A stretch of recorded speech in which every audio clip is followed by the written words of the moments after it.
Hello everyone, good afternoon बयनिसिमबो ओमफ्राय लोगोफोर गरम जिहेतु दिनै आङो मा ओंख्रि संगासिनो दङ ओंख्रियाथ' रेडि जानो थांगासिनो थ' बेखौनो नोंथांमोनजों आं शेयार खालामनो लादों आरोना थ' मा ओंख्रि बेखौनो नोंथांमोना नायलांबाय थाबानो जाबाय आरोना ओमफ्राय सासे नेगासिनो आरोना ओंख्रिया जादोंना जायाखै हैनो थाखाय आरोना गावनि टिउसन सारनो हैनो नागिरदों फिसालाया आरोना मा ओंख्रिथ' नायलांबाय थादो देरि जाबावबाय आरोना लोगोफोर नै बेनो ओंख्रिया मा ओंख्रि बियो मिथिखाबाय नोंथांमोना नायनानै नङा होमबा नै बियो जाहैबाय नारजि अमा आरोना नारजि अमा ओंख्रि जाबाय र' नै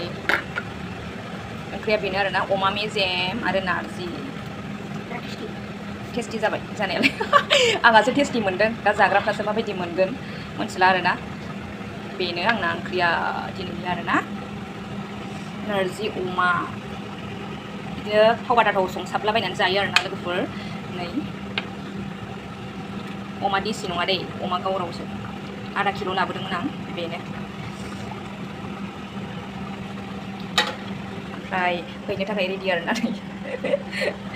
अब्ला आंनि बे मिनि ब्लगखौ एसेयावनो दोनथ'नाय जाबाय बाय बाय आंनि नारजि अमा ओंख्रि